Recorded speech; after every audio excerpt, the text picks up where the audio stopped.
Hello everyone, hello Dr. Mark. So Hello. Today I am in Salt Lake City, Utah, and Utah. Yes. That's how you pronounce it? Utah. Utah. So I am with Dr. Mark, and Dr. Mark has been incredible hosting me here. And today I'm going to talk to him about a few things that have been playing in my mind. So starting with your story, Dr. Mark. You've been in this field for a long time, almost half a century now. How has it been? How has been your journey? How did you come into dermatology, and how has been your journey so far? Well, that's an interesting story because I got into dermatology because I was doing a internal medicine internship and came across a book by Fitzpatrick on skin diseases. And I was so fascinated by the book and the different varieties of things, and also the visual aspect of dermatology, that I became very passionate about dermatology and things that can happen to the skin. Mm-hmm. So I then pursued that, did some training, some externships, and applied for a dermatology residency when I completed medical school. Great. And so where did you do your dermatology residency from? I did my residency at the University of Oregon in Portland, Oregon in the United States. Wow. And what year was that? That was from 1974 through 1978. Wow. I think that was even before lasers were invented. Yes, there were no lasers being used on skin at that time. Right. I think that was 1983. Yes, a little later they started using lasers in gynecology. Okay. And a little bit in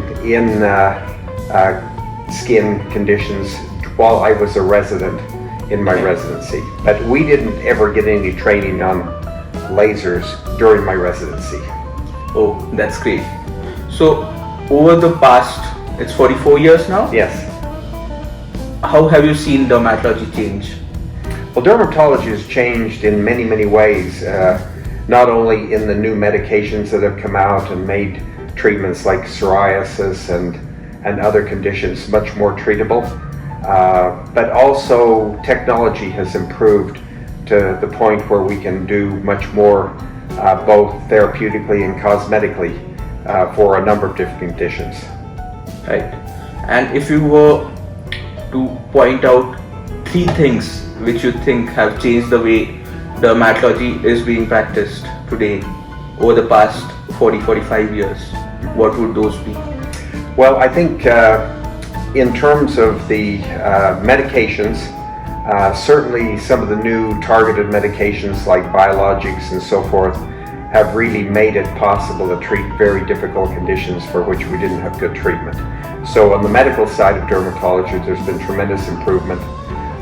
Interestingly enough, though, in acne, there's been very little improvement. It's still antibiotics and Retin-A and benzoyl peroxides and stuff like that. So the treatment of acne, other than Accutane or isotretinoin, which has been the landmark improvement in the treatment of bad acne, that hasn't changed a great deal over the last 30 years. Right.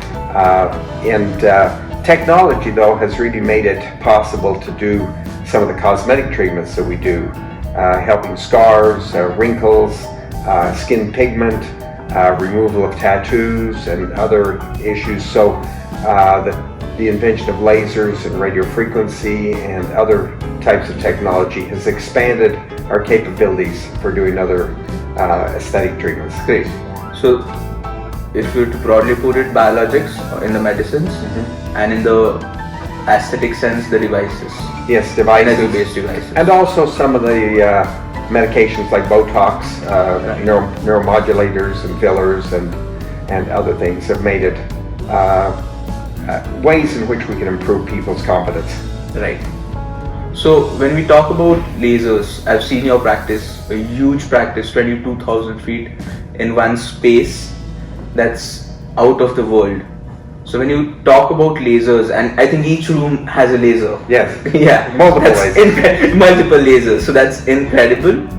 How would you put your journey with lasers and procedural dermatology aesthetics? Like, how did you get into it, and how did your love with lasers start? Yes.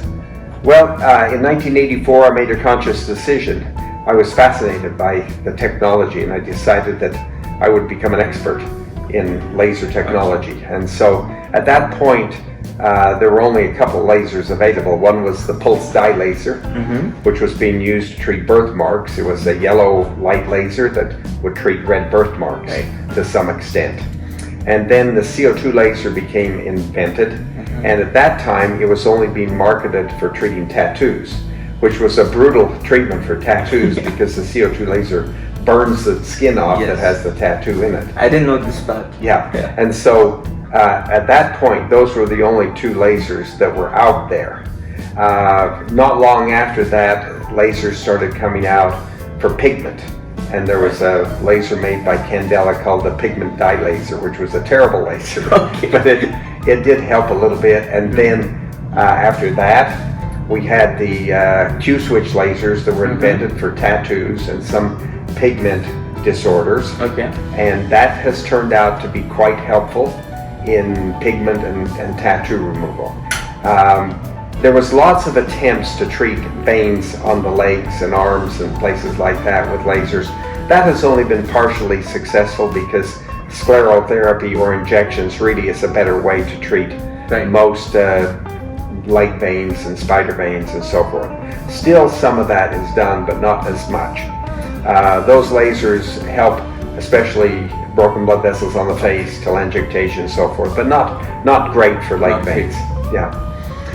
There was a huge wave of interest in laser resurfacing in the early 90s, and that reached a peak in about 1995 when at one of the medical shows I went to in New Orleans, Louisiana in the United States, one company called Coherent sold $5 million worth of resurfacing lasers in one show. In that one show? Yeah. And everybody was doing laser resurfacing to take off wrinkles and scars and so forth. The problem with everybody doing it is most of them weren't very good at it. And so they weren't experts, they weren't either dermatologists or plastic surgeons. They were people, wannabes, who just decided to get the laser and do it. So there was a lot of complications. People got scars and burns and pigment problems, and so it actually lost popularity for about 10 years because of the complications, because unskilled people. So the technology was right, but the people doing it, but the training was not adequate, and the background of the doctors doing it didn't understand skin.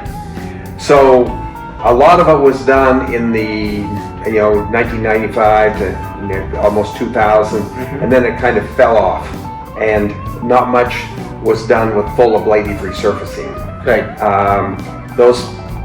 Those people, and a lot of people got out of the market, quit doing it because of those complications. Eventually though, the good people stayed, who knew how to do it and knew how to take care of the skin, and so laser resurfacing is once again modestly popular, but not everybody does laser resurfacing well. So it's still a very specialized treatment.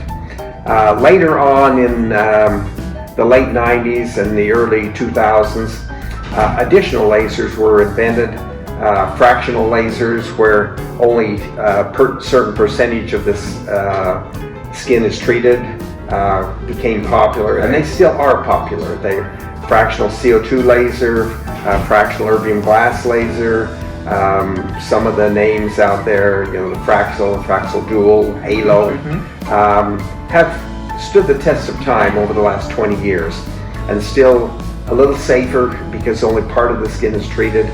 They do a reasonable job of helping rejuvenate photo-age skin, and they're pretty safe for most people in that area. The other thing that's happened is, along with laser technology and things like that, there's other technologies that have been developed for body shaping, like cool sculpting, using cold or radio frequency or lasers to help shape the body without doing invasive procedures like liposuction. And also the invasive procedures have progressed with things like Phaser, which is an ultrasound body shaping device. Along with all of that, then the technology for fillers and neurotoxins like Botox to relax muscles and fill in lines and wrinkles has also progressed. So those have kind of gone hand in hand over the last 20 years with the fillers, the neurotoxins, and the devices for treatment of all kinds of things. Great. Which was the first laser that you bought, and how much did it cost you then? So the first laser that I bought was a small 5-watt CO2 laser that was about this big. Okay. And the laser was inside the tube. It was made by Directed Energy in California, and then it was marketed by Pfizer, the pharmaceutical company. What year was this? It was 1987. Wow, and that's even before I was born. Yeah, and I loved that laser. It was a nice little laser. I did all kinds of little spots with it. Took off little pigment spots and scars and moles and lots of things. And I actually completely wore that laser out. I wore 2 of them out. Okay. And and I did my first resurfacing with one of those little lasers in 1990. So before Ultra Pulse and before the big wave came out, and so it was a very useful device. How much did it cost you? $20,000. Wow. And that will hardly buy you a handpiece today. I would agree. I would agree to that. Yeah. So it was about the size of a radio, like a desktop radio. Okay. It was literally that big, and the laser tube was about that long, about as big as a Cuban cigar. Oh, I couldn't imagine that. Do you still have the body of it, or just interesting story? I wore the laser out, so there was a company that supposedly could rejuvenate it and make it work again, and so I sent it away to be fixed, and they never returned it, and I forgot where I sent it, so it's gone. Okay, that would have been a great piece of history with you today. Yeah, because I saw some lasers that are like 25 years old now. Yeah. And you're still using them. And they still work very well. Yes. Yeah. Like the Ultra Pulse CO2 laser. We just used it today. Earlier today we did a blepharoplasty. Yes. And so very durable lasers that we've used for a long time. This speaks of how a laser can last if it's built properly. And maintained properly. Properly. Yeah. What are the two most favorite or used of your lasers? So I do use resurfacing lasers a lot because that helps. I can do I can do wrinkles and scars and do surgery with them and do a lot of those. We also use IPL a lot because in Caucasian skin and even in some slightly pigmented skin types, we can take off pigment spots and broken blood vessels and things like that. So those are probably the 2 most common treatments that we do. Other specialty treatments like tattoo removal and pigment removal and skin tightening and other things like that. Those, of course, we have more other specialty lasers. Which is the oldest machine that you have in your office today, which you're still using? Let's see.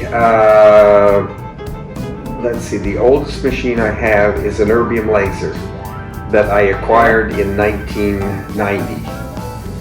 Wow. And that's the oldest one I have that still works well. That is what, 32 years old. That's as old as I am. Yeah. Oh, great. Yeah. Perfect. So, we spoke about lasers right now. Now, in India and here in US, there are hundreds of dermatologists who graduate each year. What would be the 3 pieces of advice that you would give to them when they're starting the practice? In the long term, if they were to succeed as a dermatologist, what is the 3 pieces of advice that you would give everyone out there? I think one piece of advice would be, and as a background to this, Dr. Mark is 75 years old. He looks 60, but he's 75 years old, so there's a long experience behind what he's just going to tell us. Yeah. So my best advice would be to find things for which you have a passion, not things that you think will make you money. So you want to do things that you're passionate about to help other people, and the money will come You will make plenty of money if you're following your passion. Right. So that may be practicing medical dermatology and just prescribing medications for people with different conditions. Right. What I have had a passion for in my career is a lot of people want to feel confident in front of their friends and neighbors and other places, and so many people have little things that bother them. It can be moles, and from the first 20 years of my cosmetic practice, I just removed a lot of moles on people that didn't like their moles. And we treated little pigment spots that were distracting. We, as much as we could, treated some birthmarks. And people who get scars that are distracting or wrinkles that make them look older than they feel like they are. It's a real need that people are very sensitive about. And then acne scars, that has become a durable passion during my entire professional career, because I started treating acne scars the first year I graduated from my residency. And at that point, there was only one tool to work with on acne scars, and that was real dermabrasion. And that was a spinning diamond sander that spins at 25,000 RPM and spins blood and tissue all over the place. So we would do that with a face shield and a plastic apron, and it's amazing that we didn't get hepatitis or diabetes or something. It was before AIDS. Nobody had AIDS at that point.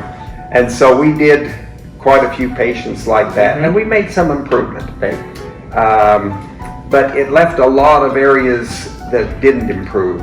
Pitted scars, box scars, severe oily skin, really deep scars that needed more help. And so we did what we could with that, and we made some progress, but it was difficult.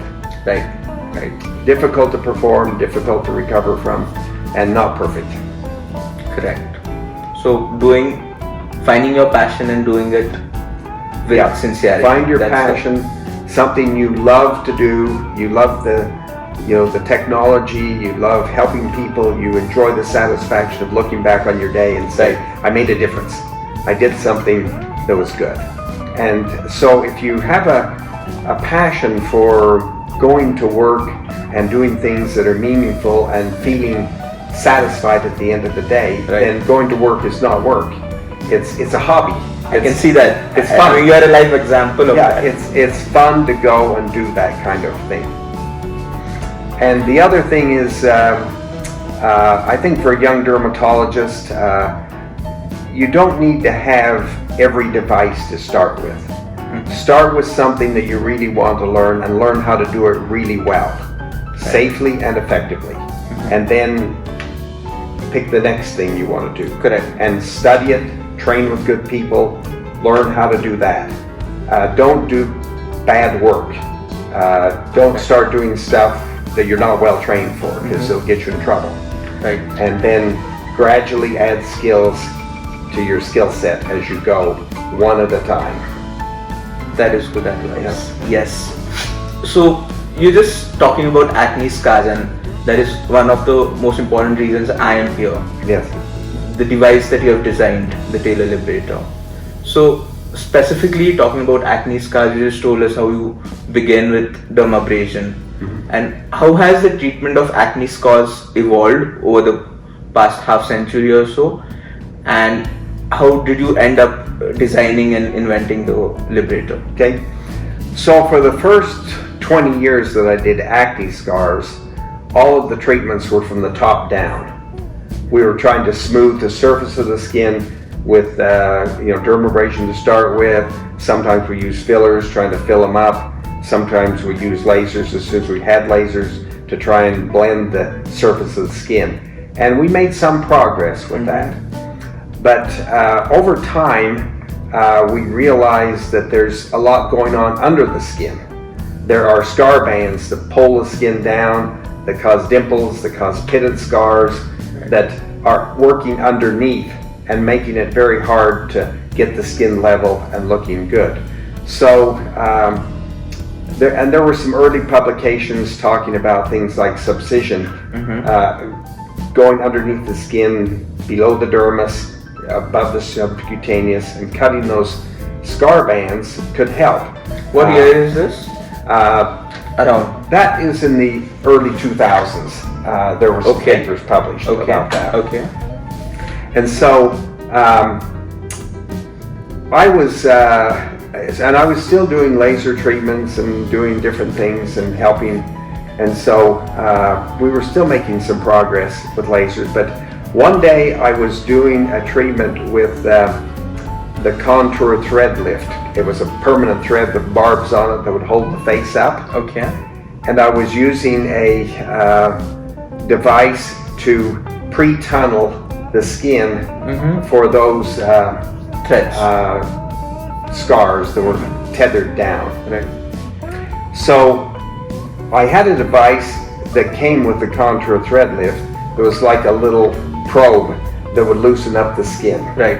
And so I was using that one day, and then the next time I was doing some treatments with acne scars, and I thought, well, how would it work if I took this little probe and loosened up the skin a little bit before I did the laser treatment?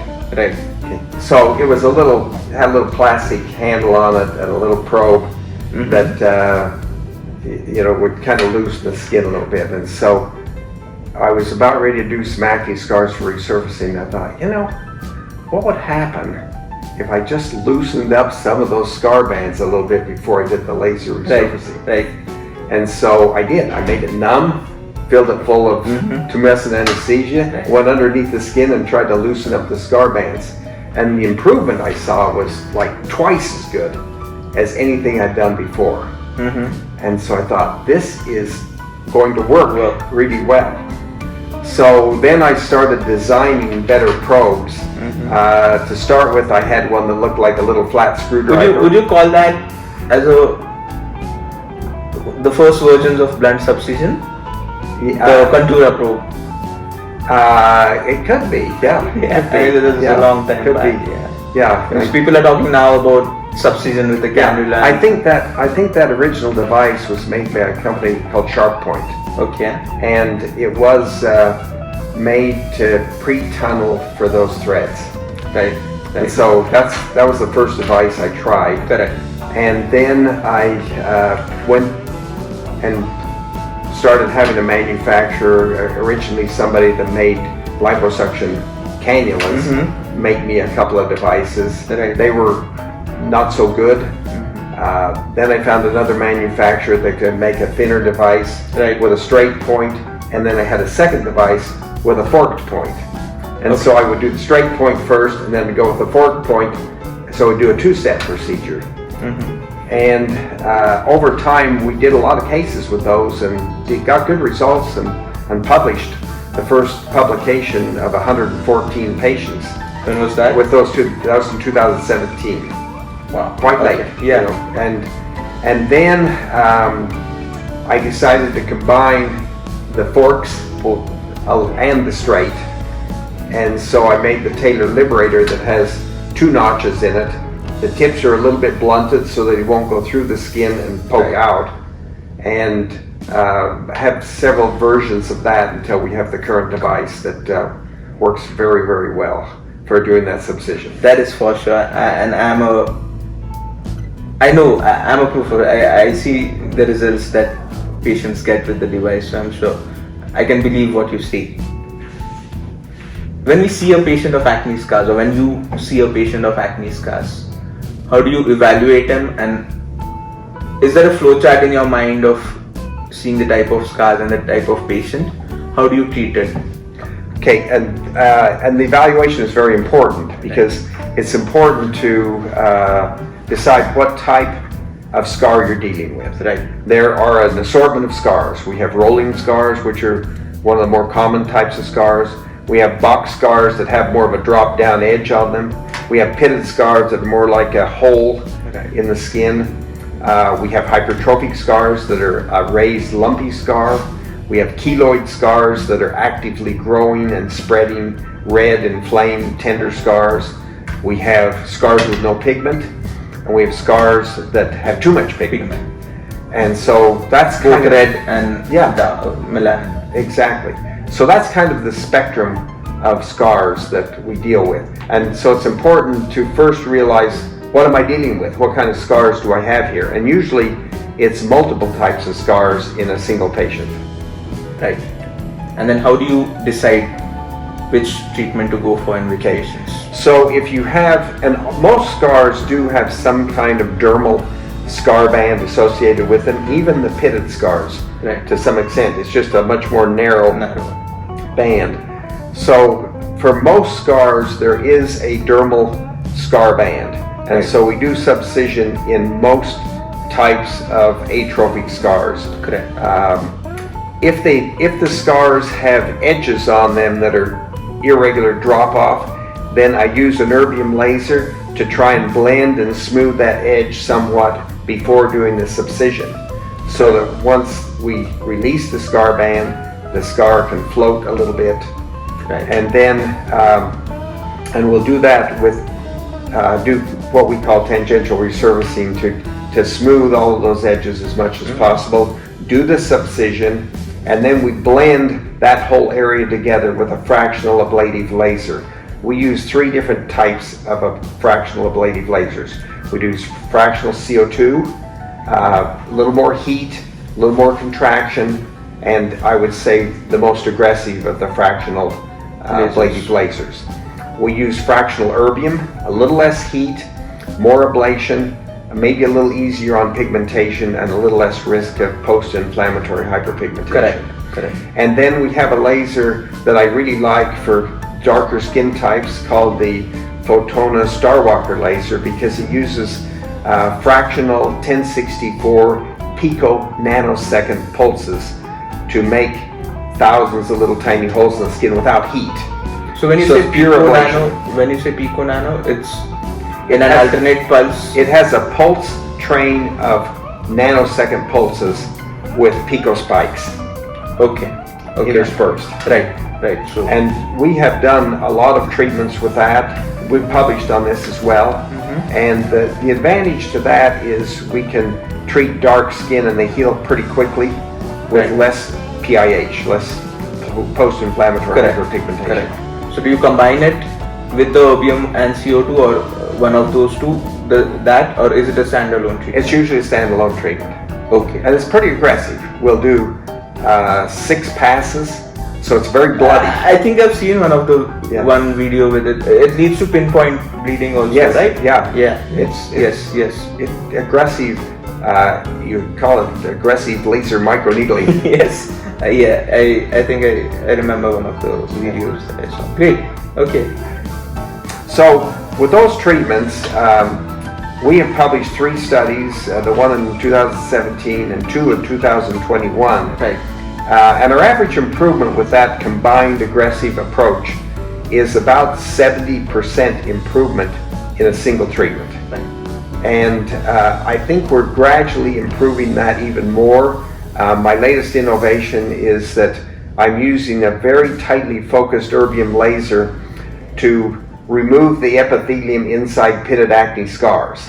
Okay. And so once the epithelium is removed inside of a pitted acne scar, then the 2 edges can heal back together. Like a TCA. Yeah. The Cross. difference is with TCA cross, you put the chemical in there, wait for the tissue to Yes. slough, and then hopefully the edges will come back It's together. much more predictable. Much quicker and much less damage to the tissue and to the skin and the pigment. Right. That is great. I'm so eager to see more in the next few days here, and I'm having a great time here. And thank you so much for giving your time for this talk. And I'm sure a lot of dermatologists who are going to watch this are going to gain a lot from your experience. Very good. It's been fun to have you here. Thank you so much. I need to come and visit you in India. Definitely, very soon. Very Because soon. you have some little secrets that you know how to do that I would like to learn. That is my honor and pleasure to share whatever little that I know. Okay. Very good. Thanks a lot for your Cool. time. Thank you. Thank you so Good. much, and see you soon in India. Very good. Yeah, All right. definitely. Thanks a lot.